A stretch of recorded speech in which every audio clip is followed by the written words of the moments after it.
So just to make a quick intro to the overall culture topic. Culture as such has been in the kind of buzzwords and in the halls of different corporations for decades. But today it's here and much more sharply than ever before. It used to be a buzzword that was used and it was very hard to measure. It was done mainly by some HR activity, but today it has become one of the hot and most important topics on CEOs' desks as well, and mainly due to the three main trends, and one of them being the fight over talent. I think all of you can agree this is big, this is growing due to globalization, etc. The other one is really the rise of freelancers in the world. According to a study done by Freelance Association in US, today 36% of the employees in the work market are freelancers, and they predict the majority of the employees to become freelancers by the year of 2027. And the third is really the rise of consumer mindset in the workplace, and rise of different portals like Glassdoor, and where you can review your employer. And so lots of foundations have changed. So I'll now happily sit down and hand over the microphone to all of you. So yeah, who wants to go first? Let's open up a bit. What is 21st century company for humans? So who wants to go first? Armands? Okay, I can start. So basically, I think the focus have shifted from company to people. So basically, if before companies was expecting that people are coming after them, now basically companies go after people. So that's why companies work on employer branding. That's why we are here telling about ourselves. So basically, now we adapt to what people want, and also we are not expect that people are sending their CVs to us. We are actually going after them. We are checking market, who is good, where can we find them, and we are actually going after them. And we adapt if they want, I don't know, to start working from 10 because they have children. They can do that. If they want to work, I don't know, one day from home, they can do that. So basically, we are adapting to talents, not the other way around, I would say. So maybe Kathryn, from the completely different perspectives. Yeah. So I think a 21st century company starts in the 21st century. In other words, it goes back and looks at all of the assumptions about how work works. What is it that motivates people? How is it that good decisions get made? What happens to have good conflict resolution?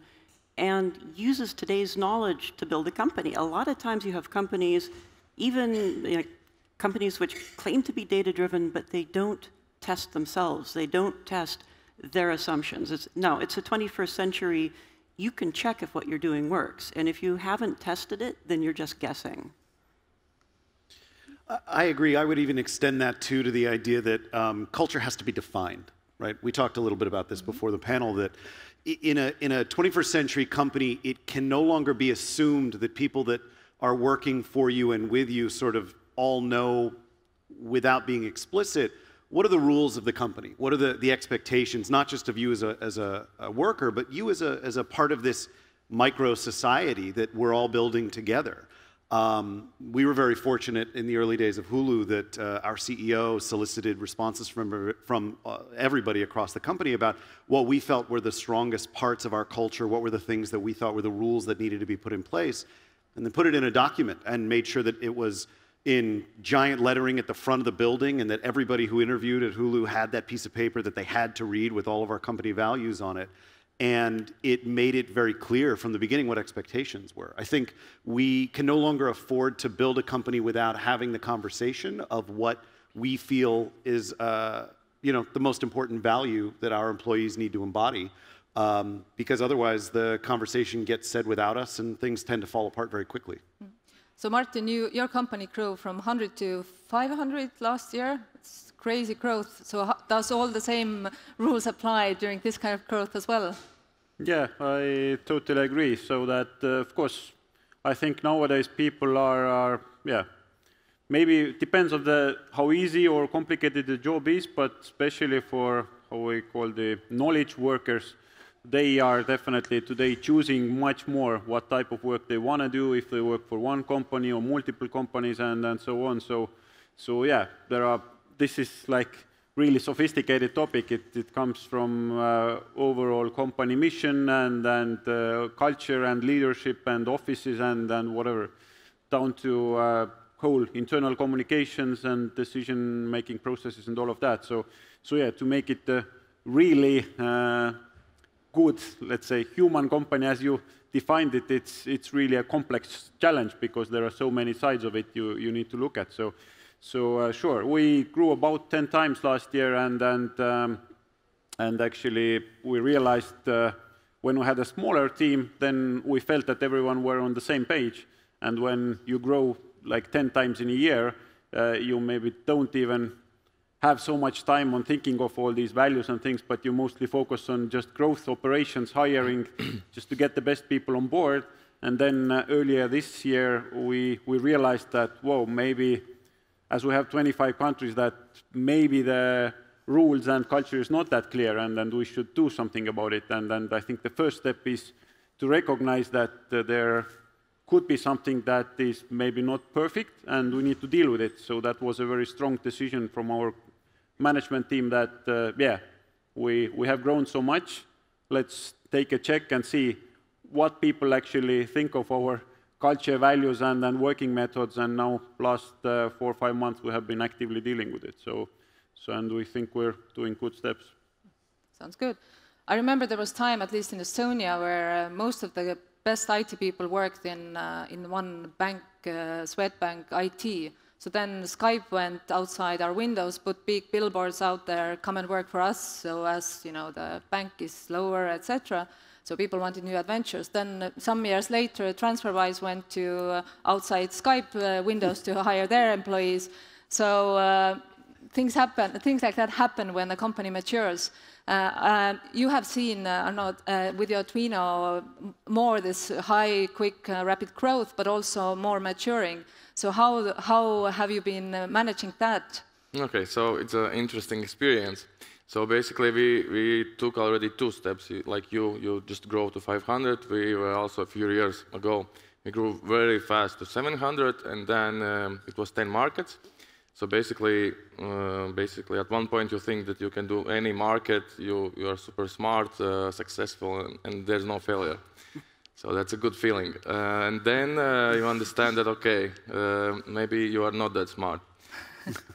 Okay, so at one moment we understood that we have 10 markets, and so 5 of them works really good, and 5 of them are not that good. So, and we put all the focus on those 5 countries that were not that successful, because you are kind of trying to help those and not helping the good ones. So basically we understood at one point that we should focus on the good markets, because it's much easier to grow in those markets where we already are okay. So, and then basically we sold few countries, few operations, and we closed few operations.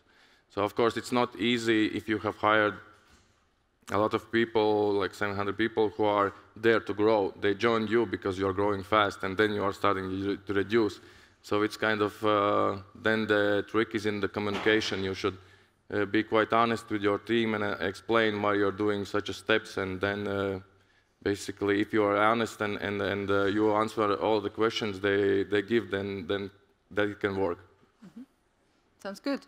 So I think today's, if you're talking about our future human-centric companies, doesn't only include your own employees in that sense. It does include also other stakeholders that are very close to it. Is it investors or other owners, some close strategic partners, etc.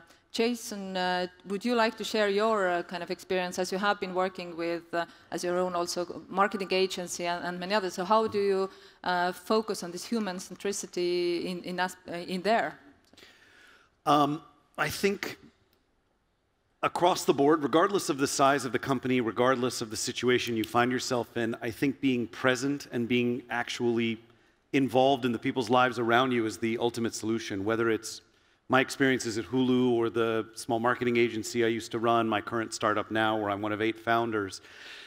being present, being a part of, an active part of the culture and building it, I think is the most important part. I think when you are at the beginning of something, it's always very exciting, and I think as you know, everybody here has talked to, the idea that you're at the start of something means that you're very hyper-focused on building the thing, right? I've got to make sure that my business is actually up and running, otherwise there's really no reason for all of us to get together at 9 o'clock every day. And as you're doing that, you sometimes lose sight of the ship, right? If you're on a certain course, if you're not paying attention to the wheel, it starts to drift, and over time you might find yourself off course as a culture and as a team if you don't take the active instance of checking in with one another, of regularly feeling out where everybody is. Are they satisfied with their work? Are they satisfied with the direction? Are they feeling as though they're building towards a common goal? Then you may as well just abandon ship at that point. I think that we, as entrepreneurs, as folks who are at the ground floor of these kinds of very exciting innovations, it's very easy to lose yourself in that. And I think if you, whether it's artificial, every week at 5 o'clock on Thursdays, we get together for beer and wine and we just say hi to one another, or, you know, whether it's more natural that every 3 months it sort of is, you know, we take lunch and we sort of let the conversation go as it does. If you don't take time for those moments, then you're not really building anything. You're sort of artificially generating energy, but it's not sustainable. And at the end of the day, you know, the term human resources is actually a more accurate term than we sometimes give it credit for. And that ultimately, the humans within our team are our best resources. And if we don't take time to tend to them, then what's the point? Otherwise, we're making money for an empty purpose. And that's fine. I mean, there's plenty of great ways to take advantage of people and make a lot of money and not actually invest in anything. But I would hope that that's not what we're here to talk about and do, right? We're here to think about the larger picture. And if you're not making a contribution to the lives of the people that you're working with, then you're stealing from them. And that's not only is that not sustainable, it's not right. Maybe, Kathryn, we talked about your role in the future Earth, and you said you are a bit on a mission as well to bring different startup toolkits to the science world. But I was also thinking that scientists are working or have worked decades and decades across the globe together for long and large projects. So maybe you have insights from both sides. Is there any good tools that we could take over from them as well, how they've been successful, or any other insights how you can kind of bring that topic from the science world, because they have very different incentives often. So I think many people in the tech world, I mean, how many people in tech started off with a science or technical background? I mean, you think about it, what were the founders of Google doing when they founded Google? They were getting a PhD. So these two worlds are similar, but it's similar in the way that Spanish and Portuguese are similar. They're two languages which from the outside look close, but they're not the same. And unless you have translation between them, you don't know if people are speaking to each other. And I think this is the critical lesson. You either test that people understand each other, or you're hoping that they understand each other. And whether you're talking about scientists and technologists working together, technologists at small companies working with people at giant corporations, anytime you have two disparate groups, it's very likely that somebody's not translating, or it's very likely that somebody's going to take over. For example, if you've got a group of people together and you're brainstorming about the future of healthcare, and one of the people at the table is a doctor, you know that doctor's going to take over the conversation unless you carefully facilitate it and like the group knows not to defer to the doctor. It's like, okay, they've got their type of expertise, but that only goes so far. Well, what happens if you've got a group of people brainstorming at the table and one of the people's a CEO? You also know that the CEO is going to take over. People are going to defer to the CEO unless you actively and constantly do work to prevent that from happening.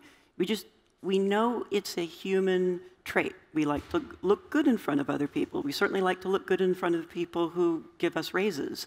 So to learn to contradict them or to say, I think you might be wrong, that's really hard to do. And a company that hopes that that is happening, you know, a lot of places will say, oh yeah, we seek feedback. Yeah, you're hoping that you're getting feedback. Unless you can show that you have a track record of accepting feedback and training people to both give it and to hear it, it's not happening. anybody can sort of ask one naive question in a company meeting, but for a person to do it again at the next week, that company has to show that this is what they love. I mean, if you make it voluntary, if you're hoping that it happens, it doesn't happen. That's not how humans work. So how could we bring this kind of already program the companies or program the kind of projects so that we know that this is most likely going to happen? So how could we use it on the benefit of building future companies or human-centric companies, this natural behavior? So I think companies have to, first of all, decide this is what you want to happen, and then be measuring it and showing the way that it happens. The analogy that I would use would be weightlifting. I mean, imagine, I say, I have a culture of weightlifting, but have you weightlifted recently? No? Well, then no, I'm not weightlifting. If you're going to do weightlifting, you want to have a coach. And if you don't have a coach, you might do things badly, or you're planning on luck. But most importantly, if you're doing weightlifting, over time, you might learn the first lessons from your coach, but you should always have a spotter, the person who's there, and just keeping an eye on things so that if you're about to drop the bar or your angle's off, they're giving you a nudge. And you never outgrow the need for a spotter, especially if you're pushing yourself, especially if you're going into new territory, you're adding another 20-kilogram weight. The same thing, when you're a company which is growing, you're either you're just using luck to make sure that things don't go badly, or you've got a culture of spotting, of keeping an eye. You're saying, look, this is over the next 2 months, this is the angle that we're going at. And if you start slipping, are there people who are saying, like, okay, no, you predicted you'd be going in this direction, but you're losing your culture. Like, for example, startups will, we're just temporarily planning to have 16-hour workdays. Is that what you were honestly planning to do, or is that a type of slippage? Because that's going to kill your culture, because you're going to have nothing but exhausted people if you're doing that for 2 months. Hang on real quick. 16-hour days are not normal. I just want to clarify, because that's news. I did not.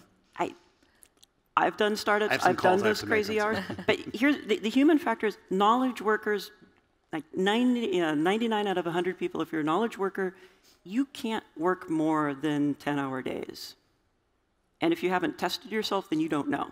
So all the people who are putting in the 12-hour days, you're doing it because your peers are doing 12-hour days, and you don't want to look like you're letting them down. But you're working badly, and you're likely to get sick, you're likely to burn out.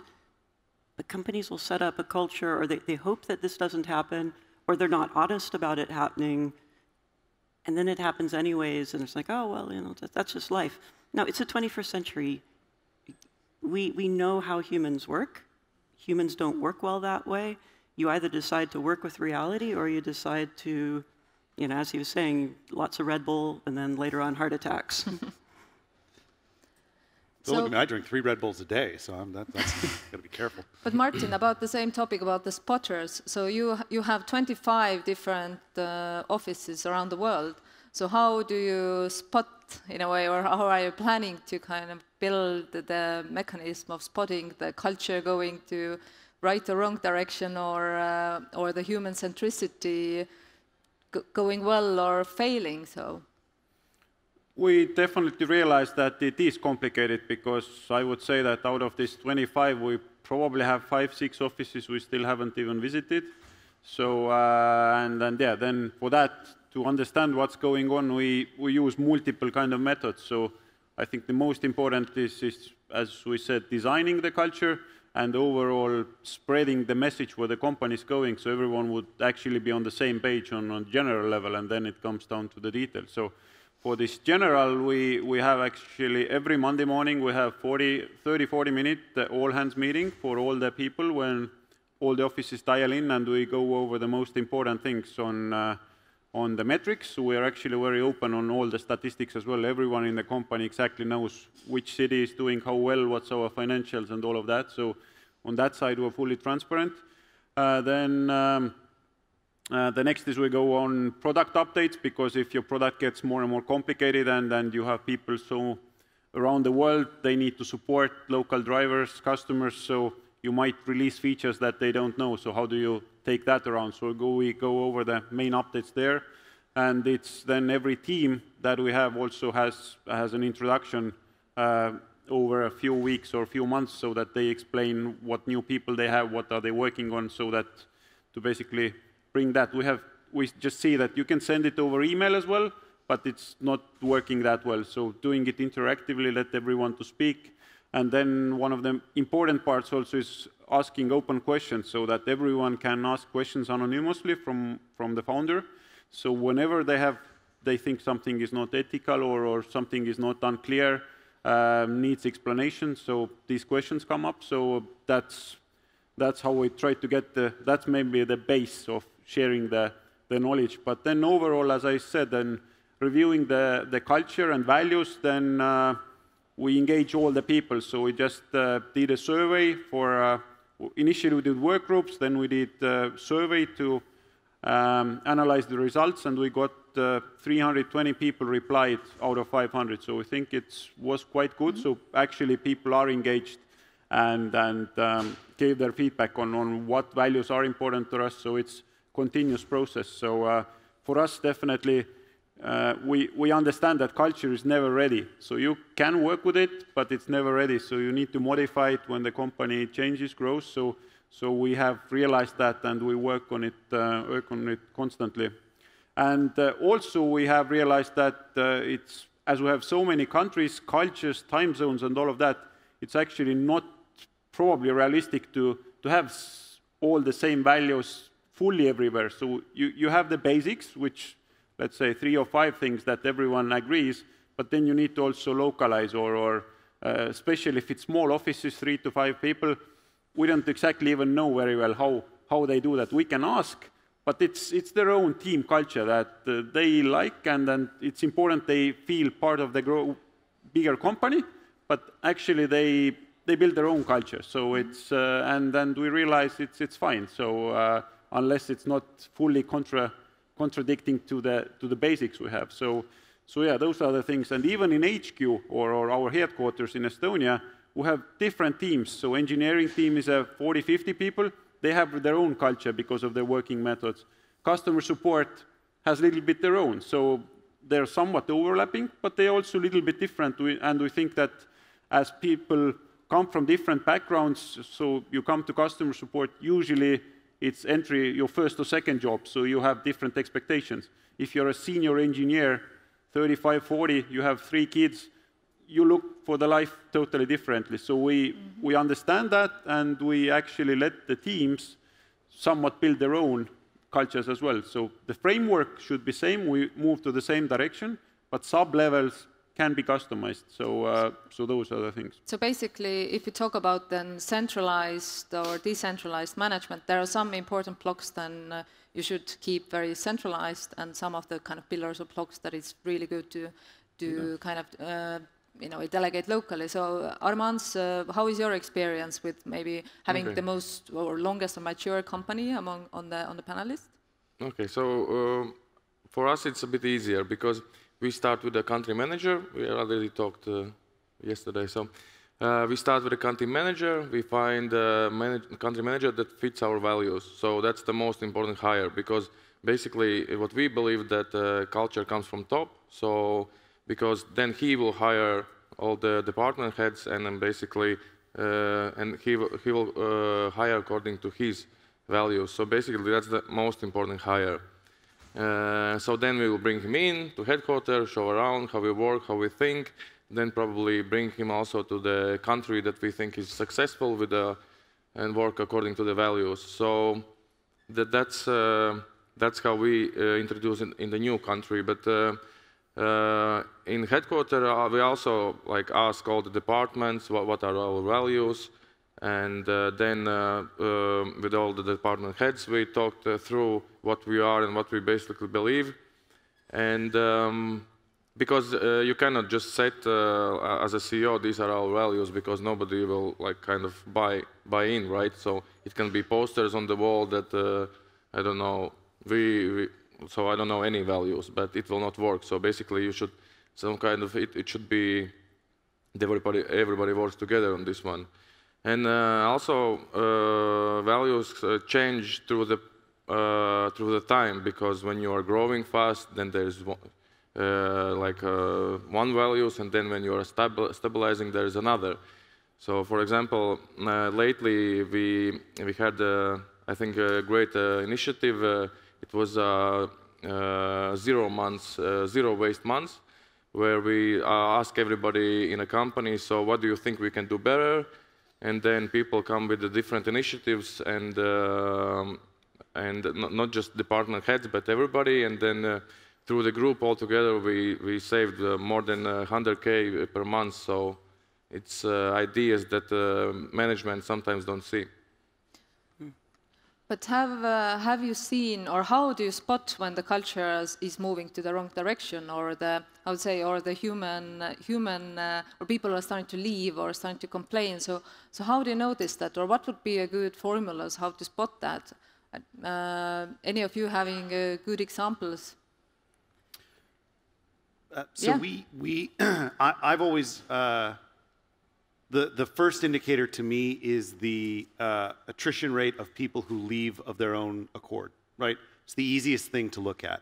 If you take the number of people who work for you over the given year, and you take out the people that you've had to fire because they were terrible for whatever reason, and you just look at the people who left of their own volition, and you try to figure out, either through exit interviews or just understanding their individual situations, why they left, if you can hone in on that specifically, that's your best and most immediate indicator. Even if it's only one person, right? If one person leaves and you're a company of 10 people, that's 10%, right? That's a big number. So you have to understand, because that's your only data, why they're leaving. Beyond that, if you're paying attention, if you're active and involved, you'll hear it, you'll know it. It may not be explicit, it may not be somebody walking up to you and saying, I'm leaving because you're not paying me enough. You know, you'll feel it. I think that a lot of times we self-delude that everything is great, and then suddenly 10% of our workforce leaves, and we go, oh my gosh, I had no idea. Now I've got to solve this problem. If you'd been tending to the garden, you would have known. Mm-hmm. So I think it's that active participation that lets you know when things are going south. You can't always solve it. It's not always preventable, but you can at least know it, and you can at least try to adjust to save it.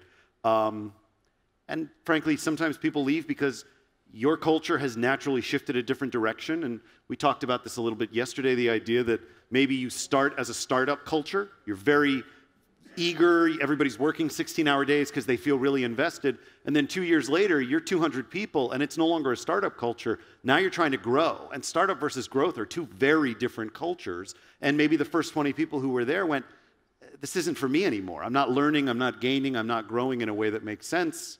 It's time for me to move on. So I think being part of those active conversations and looking at your data from an objective standpoint gives you your two best identifiers for when things are not going the way they should.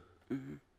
Yeah, I think that point you made about when you find people making excuses, that is really critical. And that's, I think generally there's certain failure modes of really smart people. It doesn't matter what position you're in, whether you're at a startup, whether you're a scientist working in a research lab, whether you're a C-level person at a giant corporation. When you have people who are, well, they won't call it making an excuse. They say, well, I have to make an executive decision right now. I don't have time to listen. You know, we just need to move. Well, actually, to listen, to get some feedback, to check in with another person about, like, all right, I just got all of this, you know, I got this feedback, and I'm just going to ignore it all, or I just got this feedback, I don't think any of it is relevant. I'm going to check with you, though, is there stuff in here which, again, it's like having that spotter. And if you see people making excuses, it's really no different than when you're 14 years old and you're in school and you're procrastinating on something. You come up with these excuses. Adults usually aren't all that different from the way we are as earlier. So if people are making excuses, you know that they're procrastinating, they're ignoring something, they're putting it off. And if instead of saying, all right, I've gathered the feedback, for right now, we're going to have to actively ignore some of this stuff. We'll come back to it in a month. That's at least being open and honest, and they're saying what they're thinking. But yeah, when people are making excuses like that, that's pretty much, that really never works out except by luck. That's like a person weightlifting really heavy weights without anybody next to them. If they're not injured, it's just by luck. It's not because that's the right way of doing things. True. So let me maybe direct the conversations a bit more towards the future. So as I pointed out in the beginning as well, there are clear statistics showing that more and more people are choosing to be a freelancer, not because that's their own wish to do so. And also, Martin, your company has 500,000 freelancers over the world. You're giving them a job. So one way or another, this trend is growing. So I think that would be a good question for all of you from different perspectives to actually answer. So how are you ready for that? And maybe let's start with Martin, that how are you making sure that this 500,000 drivers' kind of work experience is as good as possible, that they really want to continue, that they will not just shift around? Definitely. As we have very competitive industry, then one of our thinking or our promises have been that we want to be the best platform for the drivers to work in every city, and then that has enabled us to grow and win several markets. Even if we go in second or the third player, we have become number one, and then of course the Baltics, our home market, we have managed to remain as the market leader by being working hard to be the best platform. So, and that in our industry consists, of course, of multiple things. So one is the pay, so that drivers get best pay. So that could be most rides being very effective, educating them when to work and so on, because it's also like an entry-level job. Most people come there, they don't know about it. So we educate when to even drive, where is more efficient and all of that. So educating them is important, and giving them enough flexibility and all of that, so everyone could. So to become a driver, we do a background check, and then about 1 hour training, which can be done also remotely over the video. So if you have the basics, then it's really your open choice. When do you tap in, and when you have free time, you have 1 hour, you can work for an hour. If you have a weekend or a Friday night, you don't want boring movies on TV, so you can just go out and earn some money. So it is that kind of new and really flexible way. So if you compare to other roles, then I don't know, working even in a bar, it's still planned shifts. So you need to plan ahead who is going that Friday night. But in our case, you can just decide on the same Friday evening that, okay, I'll go out and work. So these are the maybe new things we have to consider, and educating them. And we have a little bit of a vision where we want to go as well with that. And the first is just the platform basics, how you work. But the other thing is that can we improve the life of these people as well?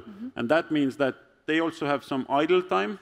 So our dream would be that if they join Taxify as a driver and they leave, they would become a better person. So that means that most of the people are quite simple. So they don't plan their career and things like that. And even if they are short of money, they don't know actually very well how to get out of that cycle. So we have thought that we could do some video training series, how to actually improve them, so that teaching them how to maybe get your life in better order, or saving a bit, or maybe even investing a bit, or just educating them as well, so that it's not just making money, but it's also helping them. It's a little bit, let's say, like a university or small kind of education program. So that's what we plan to move as well.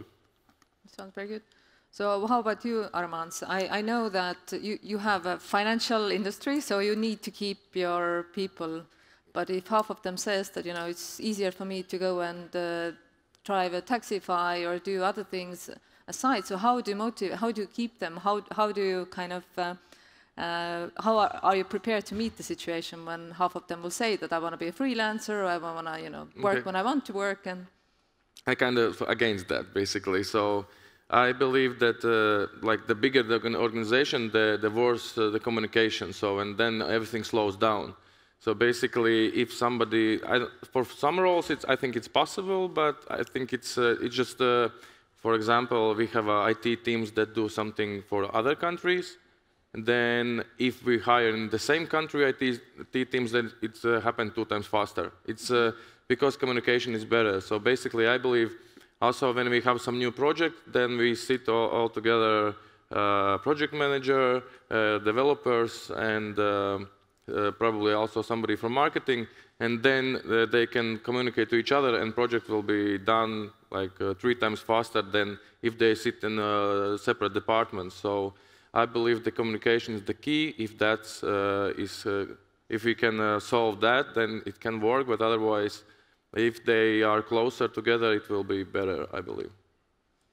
Maybe, Jason, your perspective with probably your agency and both the company package, do you also work with different freelancers one way or another? So how do you see this kind of proportion growing, or how do you kind of meet that from your company perspective? Well, I think part of it also we should acknowledge is the idea that freelancers now more than ever sort of take those roles because of economic reality. I mean, particularly in the United States, where beyond entry level, those mid-level jobs are harder to get without certain backgrounds and certain educations and certain work histories. A lot of folks are driving for companies like Uber and Lyft and others, TaskRabbit, that sort of thing, because there aren't other options available. And I think that as we grow the freelancer economy, there will be more opportunities, there will be more economic development there. So I think it's important to at least acknowledge that, because I think that's actually a really core part of what we're seeing, at least in the United States.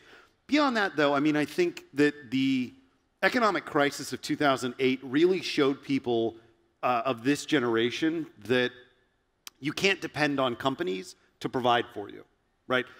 Trust in large organizations is at an all-time low historically. There is no such thing as a pension anymore, at least in the United States. And frankly, the empowering opportunities that one can take now as a freelancer are greater than ever. Yes, it means that you have to be more savvy about your own financial situation, and I think the folks that we work with are they're much more aggressive than perhaps they were 10 or 15 years ago about negotiating their rates and ensuring that we're doing our part to, even if we're not paying them a full-time salary, that we're doing our part to make them feel like, a contributor to the larger organization. I think what we're seeing more than ever is that the individual is feeling more and more empowered by their own forthrightedness to go and say, I may not be a part of your organization directly, but I'm still a part of your team, and you're still hiring me to do a job, and I'm going to do it as best I can because this is the path that I'm, for better or worse, choosing, and the only person I can depend on in the long term is myself. Mm-hmm. So I think that while large organizations that bring in contractors are doing tremendously good things and providing opportunities that organizations like my own can't on a larger scale, I think it's important to remember, too, that the individual, as we talked about earlier, is that we're attracting the individual. The individual is not feeling beholden to us. And as freelancers, folks have to know their rights and know their responsibilities and then fight for the things that they need more than ever. But I think that there's also a higher reward in that instance than there has ever been. So, Kathryn, if you talk about Singularity University, they have been one of the centers that has really promoted this different lifestyle in a way, not only lifestyle, but they have pointed out these huge issues. And I know very many people that have left their jobs after being one of their courses and so on, because they see that the work they do today doesn't really add value or isn't really what they were meant to be doing, and many other reasons. So if you take this mindset, so how do you see the work life now changing and growing with like 5 years or even 10 years? So as I understand, today's situation is not that freelancer. Lots of people still are employed, and they are happily kept employed, and they are happily working in corporations that take very good care of them. But how do you predict, if you take the statistics brought in before, so more than half will be freelancers, what will happen? So one of the things that happens when you have people coming to a program like ours or others where you're starting to see what are the trends going into the future, when you go back to your situation, whether it might be a graduate school or working in a corporation or at a startup, and the culture of that place, the corporation, the startup, the laboratory, is simply, we just assume everything is going to continue on as it is. We're not ready for change. I mean, nobody ever says that. Oh yeah, we are planning to not be ready for any change. But that is how people behave.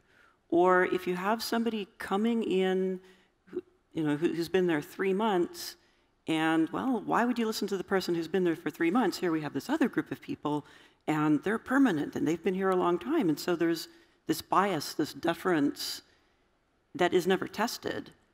Then you do get tired of it because you realize, well, yeah, maybe if nothing changes, then the company is going to work out, but wouldn't it be better to go to a company which is actively investing in how the future might change? I mean, even a large corporation, if you have one corporation which is saying, look, automation might be happening, so we're going to ask everybody in the company, spend a little bit of time exploring it, and if you can automate part of your job, we will help you do it. And even if it looks like your job might be automated in 5 years, we'll help you make a lateral move. We'll make sure that you're still paying, if it's automated in 5 years, you're still getting 4.5 years of a good salary. Do you want to work there? Or do you want to work for the company which says, nothing's changing, don't ask questions? It's all about the culture, and it's all about the culture that you're making. Now, a company might start testing new automation technologies and it's too early and it doesn't work. But at least you know the company is capable of testing. And again, that makes that company a better place. You can't be brainstorming and testing and all of that all the time. I mean, 99% of life is you're just doing your work. But are you spending some time checking that your work still makes sense? Is the company saying, yeah, you're a freelancer, and we are going to help you get credits for your work. We will give you reviews that will work everywhere else, or we're going to treat you distantly. Again, a company can choose that culture, and if they're not choosing that culture, then it's just an accident. Whatever happens is just an accident. And like, why would you work at a place which is being random like that? It's a 21st century. A lot more places are saying, we will build our company based on that you are humans, this is how people behave. We recognize that everybody makes mistakes, and so we'll be constantly testing ourselves to make sure that we're not drifting. Again, nobody admits like, oh yeah, we're going to start drifting and we're not going to notice it. People don't work that way. So do you have a process? Do you have a culture of checking in with each other and testing it? If you do, that's great. But once you've been in an environment where you do see that happening, where you do see people being honest about, yeah, stress happens, and so we're going to bring people in to help with that. Not just, oh, you just have to fix it yourself. Once you see it working right, you don't want to work at a place that doesn't do that anymore. And of course, there's also Glassdoor and other tools. You can tell ahead of time if a company is doing it right, if a startup is doing it right. And every year that gets stronger. So every year it's up to companies, it's up to organizations at any size to say, we're going to act like a company of the future, or we're going to be this hierarchical structure from 100 years ago. So maybe then Armands towards you, that if you have like 100 people, how to motivate them to automate themselves out from the company? How would you, what kind of incentives, or how to make them feel that they're doing the right thing? Yeah, that's a good question. Basically, we've done that. We're actually all the 90% of processes happens automatically. So we are improving and with every day. So, but yeah, I don't know if I have an answer for that. Everything that can be automated, we are automating. So I think that is future. But still, we will need those 10% what will build the automatic tool, right? So. How about you, Martin? I think it's quite the same. It's also part of the culture. So I don't think any company has a goal of just hiring people. So they have some goal where they want to move, and you have opportunities. Either you build the systems that do it, or you hire people. You can also make, let's say, educated decision that currently we don't have enough developers. We use more manpower to run these processes, but over time we still try to automate it. So we have done that as well. So last year we hired over 200 people to customer support to get it on the bar so that the tickets would be replied quickly. But this year's decision is actually we don't want to grow customer support. We keep the same team, but we want to grow the company 3 to 5 times. How we do that is now we do automation in customer support with the same size of staff, but we just automate it. So you can look at it very differently. So every time someone wants to raise a new position, it should be part of the culture. They ask that, okay, do I actually need a person, or maybe I need a week of developers' time to automate it? So all of these kind of things should be part of the culture. And yeah, I think and important really is that all the leaders, team leaders, be the role models for the others, and then that's how you build the culture. So the posters on the wall is not enough. Everyone should actually behave and understand and really be on the same page. But maybe, Jason, the question to you, you have been in quite many different also sizes and types of companies. So right now you're building your startup.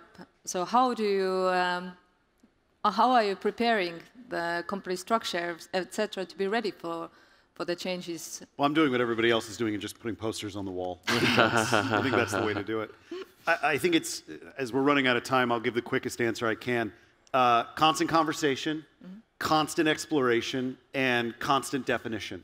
I think, as I've been sort of hammering time and again, if you are present, if you are talking, and if you are building it as a team member and not trying to artificially captain the ship, then things will fall into place as they need to. I come from the world of theater. Every play, every set of actors is a unique experience that can't ever be replicated, and companies are the same way.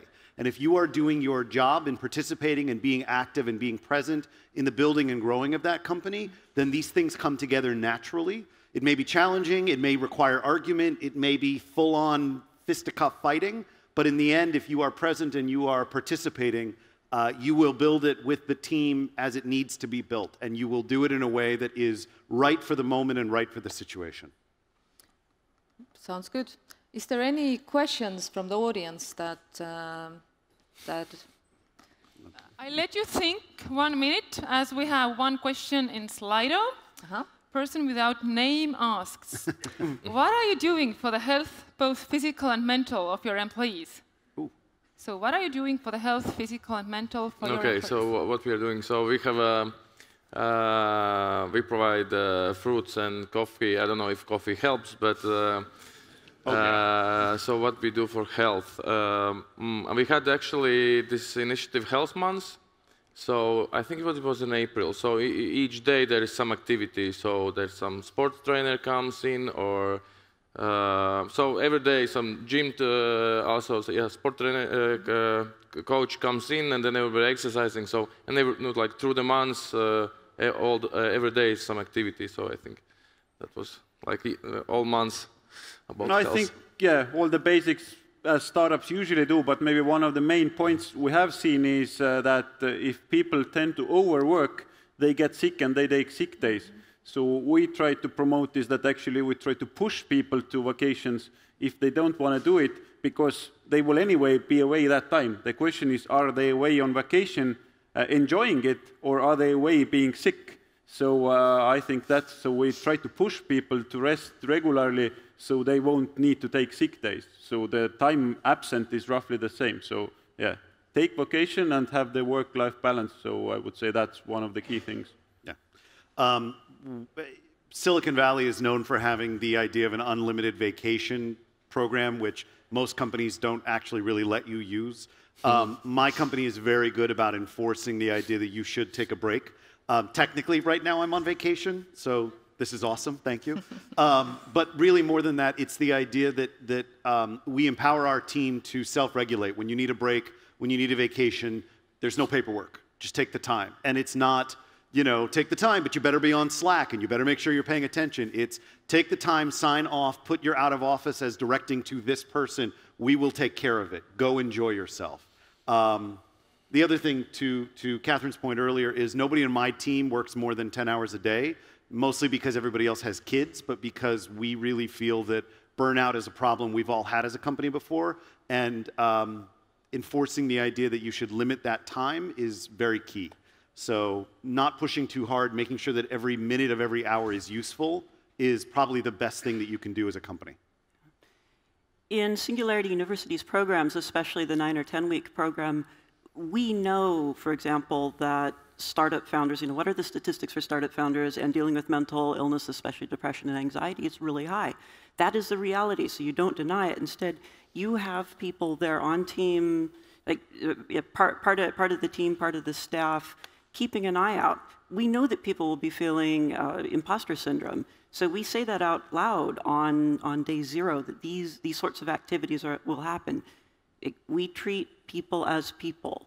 There are strengths and weaknesses which each people have, and so you do training, you take personality tests so that people can be honest and open about where are they likely to falter, where are the places where they're going to clash with other people, and you admit that this can happen, and you have support there to help people get through it, and not just one-time support, but you have a practice. You make sure that you also say this is not voluntary.